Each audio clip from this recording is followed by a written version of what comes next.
বিসমিল্লাহির রহমানির রহিম। আসসালামু আলাইকুম প্রিয় শিক্ষার্থীবৃন্দ, আপনাদের সবার প্রতি আমার সালাম রইল। আমরা এই শাহিন টিউটোরিয়ালের মাধ্যমে হিসাব বিজ্ঞান নবম দশম শ্রেণীর আজকে লেনদেন পরিচিতি প্রথম দ্বিতীয় অধ্যায়টা লেনদেন পরিচিতির আমরা হিসাব সমীকরণ নিয়ে আলোচনা করব। হিসাব সমীকরণ নিয়ে আমরা আলোচনার ক্ষেত্রে হিসাব সমীকরণ আপনারা জানেন, সম্পদ সমান সমান সম্পদের পরিমাণ, দায়, মালিকানা সত্ত্বের পরিমাণ হিসাব সমীকরণে লাগে। তো আগে আমরা সম্পদ এবং দায় কোনটি কোনটি মালিকানা সত্ত্ব সেই সম্পর্কে আমরা আগে পরিচিত হব। আগে আমরা হিসাব সমীকরণের সূত্রটা আগে আমরা লিখি। হিসাব সমীকরণ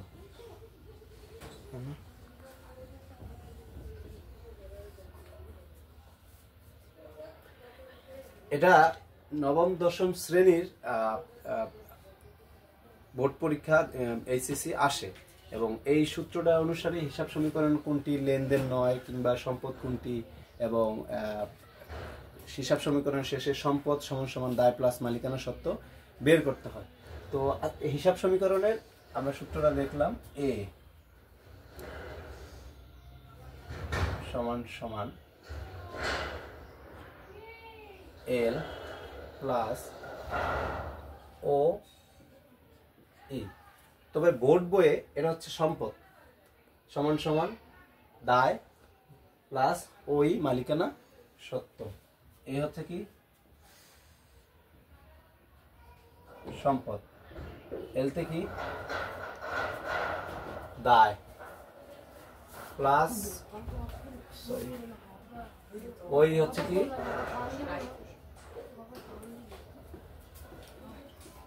মালিকানা সত্ত্ব। একটা প্রতিষ্ঠান শুরু করার সময় সম্পদের প্রয়োজন হয় এবং মালিক অনেক সময় ব্যবসা মূলধনের জন্য ঋণ আনে, দায় প্লাস ওই হচ্ছে মালিকানা সত্ত্ব, অর্থাৎ মালিকের সত্ত্বের পরিমাণ, মালিক একটা প্রতিষ্ঠানে কি কি অধিকার রাখতে পারে, এটা হচ্ছে মালিকানা সত্ত্ব। তাহলে এ হচ্ছে সম্পদ, এল দায় প্লাস ওই মালিকানা সত্ত্ব। এখন সম্পদ কোনগুলা? সম্পদ স্থায়ী সম্পদ হতে পারে, চলতি সম্পদও থাকতে পারে। এল দায়, দায় হচ্ছে প্রতিষ্ঠানের কাছে যারা টাকা পায়, অর্থাৎ প্রতিষ্ঠান ঋণ, অর্থাৎ প্রতিষ্ঠানের মালিক যদি কোনো কারোর কাছ থেকে, কোনো ব্যক্তির কাছ থেকে কিংবা কোনো ব্যাংক থেকে ঋণ আনে এবং ঋণ ব্যবসায় খাটায়, সেটা হচ্ছে দায়। অর্থাৎ প্রতিষ্ঠান থেকে যদি কেউ টাকা পায় সেটা হচ্ছে দায়। ওই হচ্ছে মালিকানা সত্ত্ব।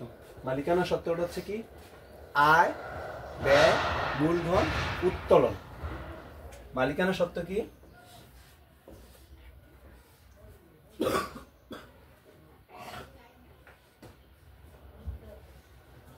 ওই সমান সমান কি আয়, ব্যয়, মূলধন এবং উত্তোলন। এগুলো হচ্ছে মালিকানা সত্ত্বের ভিতরে যায়। আয়, ব্যয়, মূলধন, উত্তোলন।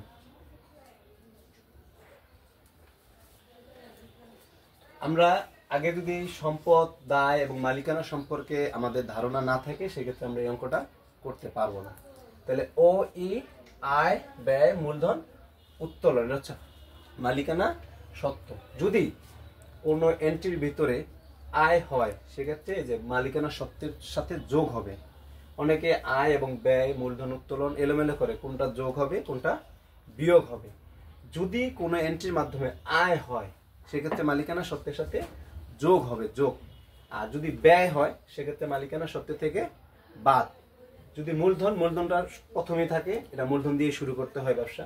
উত্তোলন বাদ, কারণ উত্তোলন করলে সম্পদ অথবা পণ্য অথবা টাকার পরিমাণ কি কমে, এজন্য উত্তোলন থেকে মালিকানা সত্ত্বের থেকে উত্তোলনটা বাদ যায়। তাই আর বোর্ড বইয়ে, তোমাদের বোর্ড বইয়ে লেখা আছে এ সমান সমান, এই সূত্রটাই বোর্ড বইয়ে কিভাবে লেখছে, এ সমান সমান এল প্লাস এখানে লেখছে সি, আমরা বাংলায় দিই, এখানে ইংরেজিতে লেখছে সি মানে হচ্ছে মূলধন। সি কি মূলধন ব্র্যাকেটে নিচে সি দিলাম বুঝার সুবিধার্থে, ঠিক আছে? সি মানে মূলধন, মূলধন। আর এরপরে আছে কি ড্রয়িংস, উত্তোলন, উত্তোলন। উত্তোলনটা হচ্ছে কি ড্রয়িংস। মূলধন থেকে এই যে উত্তোলনটা বাদ, আগেই বলছি উত্তোলন সবসময় বাদ যায়, তো মূলধন থেকে উত্তোলন বাদ। আর হচ্ছে রেভিনিউ মানে আয়, রেভিনিউ আয়, রেভিনিউ কি আয় প্লাস ব্যয়। আচ্ছা, আরতে রেভিনিউ আর ডিতে ড্রয়িংস মাইনাস, এটা সম্ভবত সি ইয়াস ই আর এক্সপেন্স খরচ ই আছে। এটা বোর্ড বইয়ের কত 13 নম্বর পৃষ্ঠাটা, বোর্ড বইয়ের 13 নম্বর পৃষ্ঠাটা লেখছে যে এ সমান সমান L plus C minus D plus I minus E, এইভাবে লেখছে, তো একটু ঘুরাই দিছে। তো আমরা বুঝার সুবিধার্থে আমরা কি করব, এটা এই উত্তোলনটা আমরা পরে দিই, আয়টা আগে আনি, অর্থাৎ এ সমান সমান L plus I R minus D minus E, অর্থাৎ এর আয়টা রেভিনিউটা আগে আনলাম। তাহলে এটা বুঝার সুবিধার্থে, সূত্র এটাই, কিন্তু বুঝার সুবিধার্থে, অর্থাৎ দায়ের সাথে এল প্লাস এল প্লাস, সরি এই জায়গায় একটু বলা আছে আমাদের, সি এবং সি মূলধন, মূলধনের সাথে আমাদের মূলধনের সাথে আয়টা যোগ যোগ আর মাইনাস ডি মাইনাস ই এক্সপেন্স খরচ। অর্থাৎ বুঝানোর জন্য হিসাব সমীকরণের অঙ্ক যখন আমরা করব তখন আমরা এর ঘরে তো সম্পদের ঘরে, সম্পদের জন্য 3টা 4টা ঘর থাকবে, দায়ের ঘরটা আলাদা, এবং দায়ের সাথে এই যে মালিকানা সত্ত্ব, এই জায়গায় দায় এবং সম্পদ অনেকেই চিনে, কিন্তু মালিকানা সত্ত্বে যায় অনেকের মানে একটু সমস্যা হয়। এই জন্য মালিকানা সত্ত্ব নিয়ে আমাদের বেশিরভাগ আলোচনা যখন আমরা হিসাব সমীকরণ করব। অর্থাৎ মালিকানা সত্ত্ব কি কি দেব, প্রথমে আমরা মূলধনটা নিব। প্রথম হচ্ছে মূলধন, মূলধনের সাথে কোনো আয় যদি হয়, অর্থাৎ বিক্রয়ের মাধ্যমে বা প্রতিষ্ঠানের যে কোনো একটা আয় হয়, সেবা আয় হইতে পারে, এরকম যদি কোনো আয় হয় সেক্ষেত্রে এই যে মূলধনের সাথে আয়টা যোগ, মূলধনের সাথে আয়টা যোগ। আর যদি কোনো উত্তোলন থাকে, মালিক পণ্য উত্তোলন করলে বা কোনো উত্তোলন থাকলে উত্তোলনের এন্ট্রিটা বিয়োগ, আর সাথে হলো ব্যয়টা বিয়োগ। তা এখানে সুবিধার্থে বলে দিই যে আয়টা হচ্ছে যদি কোনো এন্ট্রির মাধ্যমে নগদে অথবা বাকিতে, নগদে কথা থাকুক কিংবা বাকিতে কথা থাকুক, কোনো এন্ট্রির মাধ্যমে যদি আয় হয়, প্রতিষ্ঠানে কোনো এন্ট্রির মাধ্যমে যদি আয় হয়, সেক্ষেত্রে এটা মূলধনের সাথে যোগ, অর্থাৎ বিক্রয়জনিত, বিক্রয় অনেক বেশিরভাগ বিক্রয় আমরা দেখি, বিক্রয় থাকলে এটা একটা প্রতিষ্ঠানের জন্য আয়, এবং এই আয়টা মূলধনের সাথে যোগ। আর ব্যয়টা যায়, ড্রয়িংসটা পরে যায়। আর ব্যয় হচ্ছে ক্রয়, ক্রয় করলে সেটা বাকিতে হোক কিংবা নগদে হোক, সেটা এই যে মূলধন থেকে বাদ মাইনাস। আর উত্তোলন, উত্তোলন সরাসরি দেওয়া থাকে, পণ্য উত্তোলন বা নগদ উত্তোলন, উত্তোলন দেওয়া থাকলে সে উত্তোলনটা বাদ। তাহলে আমরা আয়টা চিনলাম কি, এটা বিক্রয় করলে বা অন্যান্য কোনো সময় কমিশন পাওয়া যায় বা সেবা আয়ের মাধ্যমে হয়, তবে বেশিরভাগ ক্ষেত্রে বিক্রয়টা দেওয়া থাকে। কি দেওয়া থাকে? বিক্রয়। তাহলে আয়টা কি, যদি কোনো এন্ট্রির ভিতরে বিক্রয় দেওয়া থাকে সেক্ষেত্রে আমরা এই মূলধনের সাথে যোগ করব। যদি কোনো এন্ট্রির ভিতরে ক্রয় থাকে, ক্রয়টা যদি থাকে সেক্ষেত্রে মূলধনের সাথে বাদ দিয়ে দেব, মূলধন থেকে বাদ দিব। অর্থাৎ বুঝার সুবিধার্থে বিক্রয়জনিত কোনো এন্ট্রি থাকলে সেটা বাকিতে হোক কিংবা নগদে হোক, মূলধনের সাথে যোগ। ক্রয়জনিত কোনো এন্ট্রি থাকলে সেটা বাকিতে হোক আর নগদে হোক, সেটা মূলধনের সাথে যোগ। আর উত্তোলনটা দেওয়া থাকবে, উত্তোলনটা বাদ। এইভাবে করে আমরা টোটাল মালিকানা সত্ত্বটা বের করি। আর দায়টা হচ্ছে কি, দায়টা কোনো ঋণ আনলে বক্স করে আমি পরবর্তী ক্লাসে দেখাবো। তো এখন আর ক্রয় বিক্রয়ের বিষয়ে আরেকটা এন্ট্রি আছে, সেটা হচ্ছে এইখানে ক্রয় আর বিক্রয় হচ্ছে শুধু পণ্য ক্রয়, পণ্য বিক্রয়, অর্থাৎ ব্যবসা জনিত, শুধু পণ্য ক্রয় এবং বিক্রয়।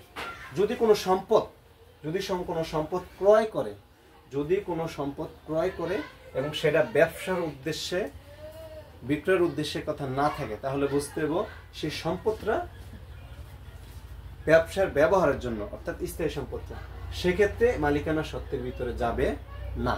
মালিকানা সত্ত্বে শুধু যাবে পণ্য ক্রয় এবং বিক্রয় সংক্রান্ত বিষয়গুলা কোনো সম্পদ ক্রয় বিক্রয় করলে মালিকানা সত্ত্বের ক্রয় থেকে বাদ যাবে না। সেটা হচ্ছে আবার সম্পদের ঘরে হবে, এবং সেটা যদি নগদে কিনে তাহলে নগদ টাকার পরিমাণ একবার কমবে একবার বাড়বে। যদি বাকিতে কিনে সেক্ষেত্রে দায়ের পরিমাণ বাড়বে, সম্পদের পরিমাণ বাড়বে।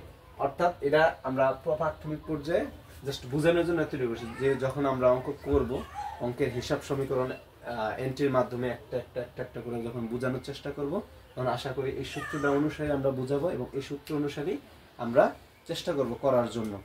আর আরেকটা বিষয়, হিসাব সমীকরণে যেগুলা লেনদেনে অন্তর্ভুক্ত, লেনদেনের মাধ্যমে যেগুলো অন্তর্ভুক্ত একমাত্র সেগুলাই হিসাব সমীকরণে যাবে। কোনো লেনদেনে অন্তর্ভুক্ত নয় এমন কোনো এন্ট্রি হিসাব বিজ্ঞানের এই হিসাব সমীকরণে আসবে না।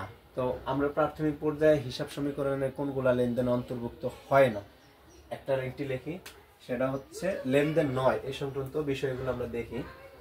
লেনদেন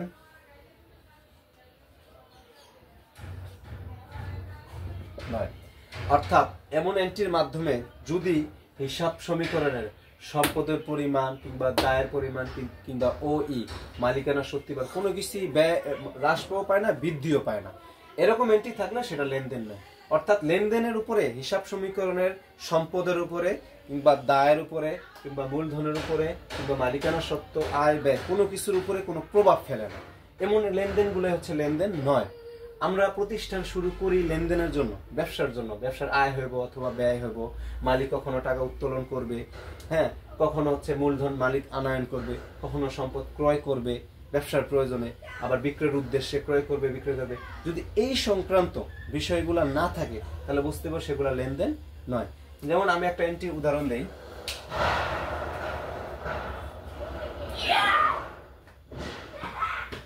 পণ্য ক্রয়ের ফরমায়েশ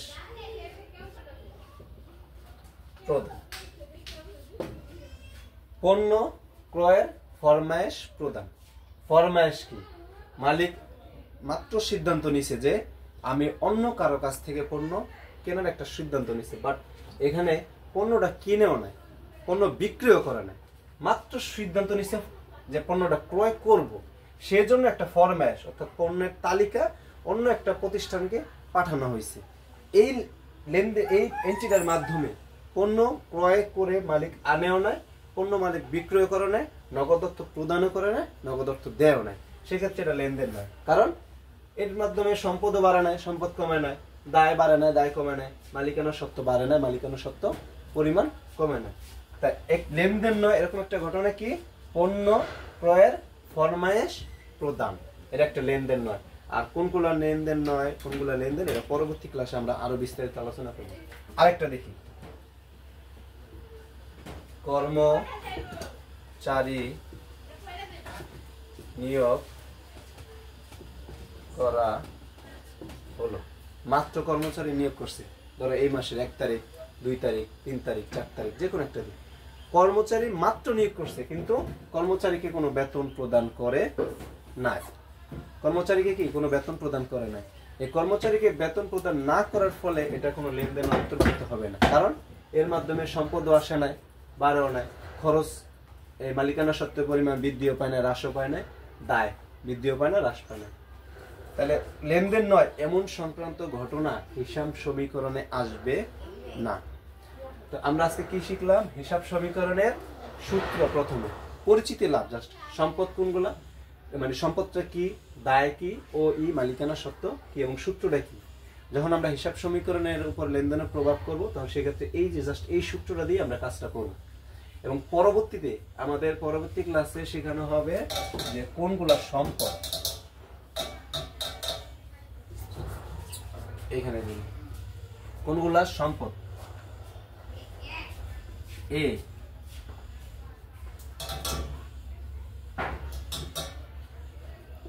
সম্পদের নাম, এগুলো আমরা শিখবো পরবর্তী ক্লাসে। দায় এল কোন কোন গুলো, কোন কোনগুলো দায় মানে এল, মালিকানা সত্ত্বেও কোনগুলো,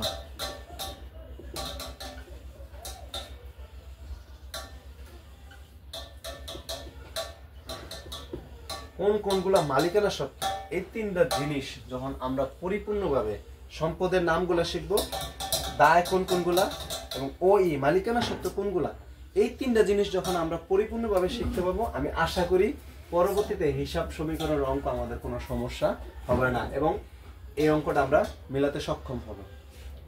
তো আমরা আজকের জন্য এখানেই সমাপ্ত।